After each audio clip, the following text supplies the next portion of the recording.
And here we are on Daybreak. Thorzain representing Evil Geniuses as the red Terran up in the top right corner, and down in the bottom left we've got Virtus Pro Slivko as the light blue Zerg. And you know, it doesn't surprise me to see a Zerg pick Daybreak once again. No, not at all.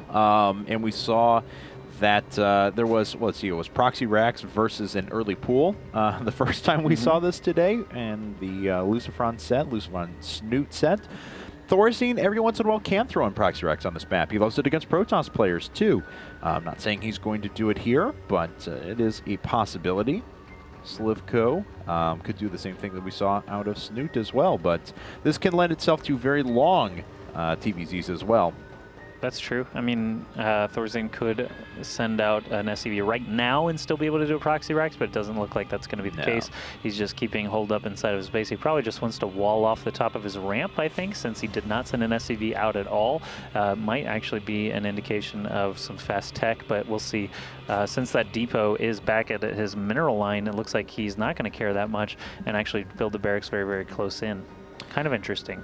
Yeah, I mean, more and more people just don't care about any sort of early Zerglings or things along those lines, or any sort of early aggression at all. And Thorzain clearly gives no cares right now, and looks like it's likely going to be a 1-Rax Castless fast expand, so no proxy play, nothing that we saw last game. Slivko, of course, going for that early expansion, that early hatch once again.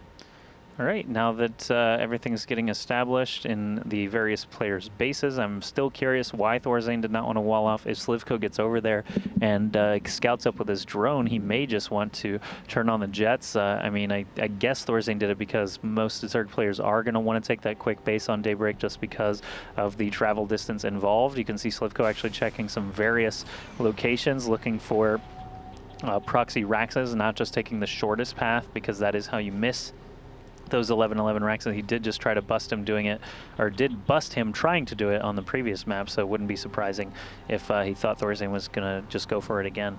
Slivko sees nothing really out of the ordinary. He sees the command center coming up at just the right time. This Overlord will take some shots, but it will actually get to safety here in a second, so no real concern there.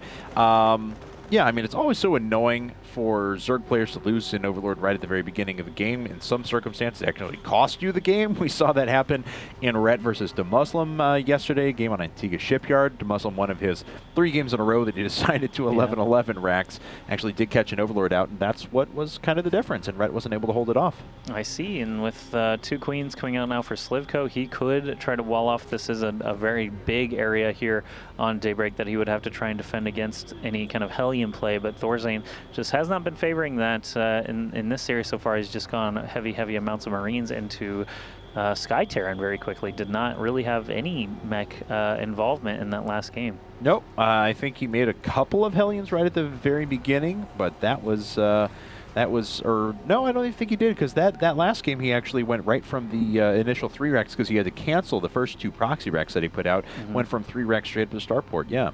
Yeah, so he just did not even really have an option to use any mech. Now he does, though, with that factory coming up. He could just, you know, get 2 Hellions at a time out on the field after swapping onto that reactor that's building right this moment, and just try to get some tasty drone kills. But for the time being, we'll see if he's going to flip it around. There is a starport building immediately, so I wouldn't be surprised to see a tech lab building on that barracks as well, so that the starport can flip onto that.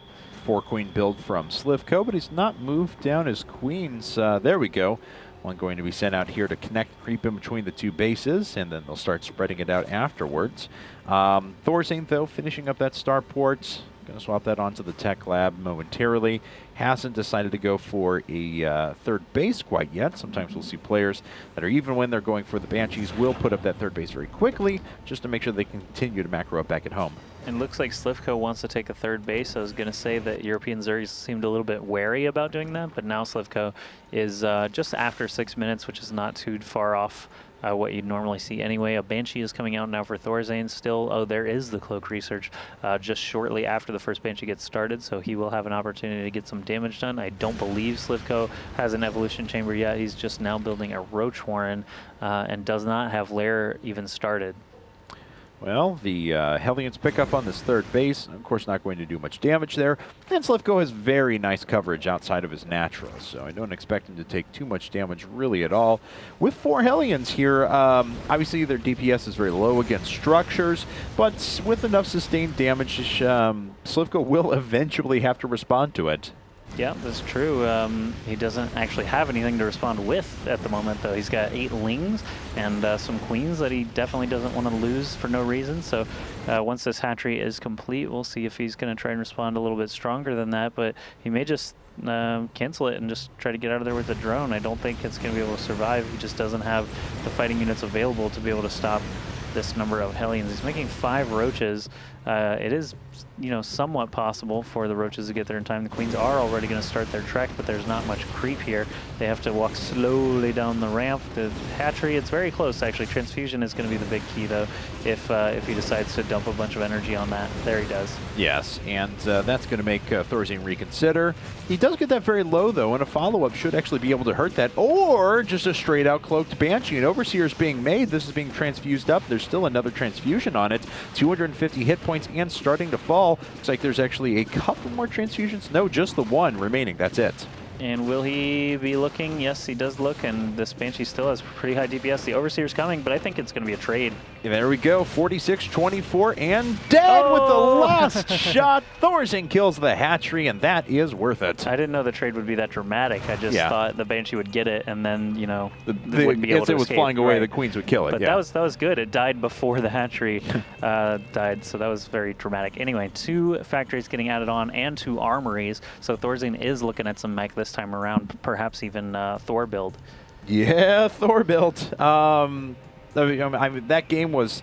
I have to admit, we're referring to a game that we cast during the IPTL where Thorzain built a bunch of Thors and his opponent really did nothing but make roaches the entire game. There was no advancement in tech for both of the players beyond that, so it was really cool for the first 15 minutes of that fight, and then afterwards kind of drug on for a while. Yeah, well, after the Zerg player had some time to respond and build a bunch of lings instead and try to figure out like the best composition to deal with the Thors, it just dragged on for a while, but on the onset, the Thors were just stomping all over the place. He just couldn't get enough permanent damage in to win the game. So it was kind of a long one. But either way, you've got 2 Hellions at a time coming out, +1/+1 for those vehicles, another reactor being added on, 2 more tech labs being added on to those factories that just got completed. So I'm not sure what he wants to build exactly. We haven't seen actually any bio being produced for a while, though. Ooh, Right. Nidus Worm actually just got done for Slivko. Let's see if he's going to try and make use of that.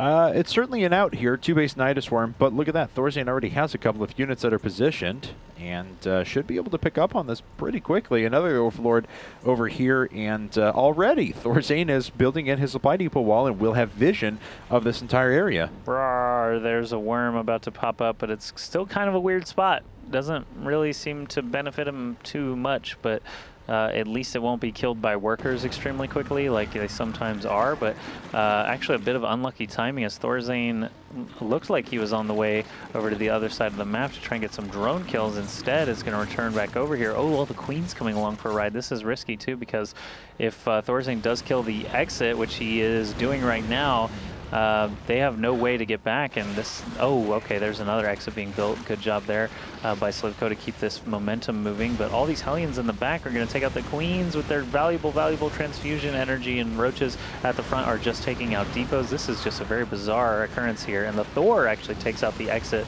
Oh, no, does not take out the exit worm fully yet. All right, well, the Banshees will, so the extra worm finally does fall. The Thor is sitting here with a couple of kills and on 1/1 upgrades, so slightly better upgrades than the Roaches are providing. Of course, they can't hit up, but because there's so many Roaches, the Banshees aren't going to be able to kill them entirely before all the damage is done here. Thors are being repaired up. No, actually, this Thor is completely bypassed as the SCVs are pulled offline to engage the Roaches. The Roaches have done economic damage over the natural, too, actually killing 40 workers. Wow. I thought maybe like 20 or so, but wasn't anticipating it would be that high. When did that happen? Like, that's a ton of workers. He must have lost every single worker at the natural and a big chunk from that main. I didn't even realize that, but I think Slivko with this third Nidus Worm, second sort of opportunity, is probably going to be able to get through this base as well. The Thors are just really, really slow. They don't have much ability to get down there quickly to save this, and thankfully for him, Roaches cannot shoot up, so he is going to have some time to respond to it without losing the base itself, but losing some SCVs, losing refineries, and losing supply depots all still hurt. Okay, well, Thorzain, of course, has all units which do pretty well against what's on the ground here for Slivko, but he's been so annoying and he's denied so much economy that Thorzain's ability to reproduce this when all is said and done is just almost nil. Yeah, we'll see if Slivko is going to be camping those production structures. I think he did actually just go back for the worker line, and Thorzain GG's, so Slivko does manage to tie it up 1-1 in this best-of-3 series. All right, crazy game there. Thorzain actually gained himself a pretty good advantage killing that third base, and then just died to outright Nidus Roach Queen play, because it was nothing but Roaches and Masked Queens were still being produced there at the end. Yep, so Slivko with the kind of offbeat build, using the Nidus Worm to his advantage. Sometimes you can actually see that happen. It's not, it's not totally impossible. But he also didn't really do a super risky spot with the Worm. He just used it to cut that travel time for the Queens, and the Queens did help out.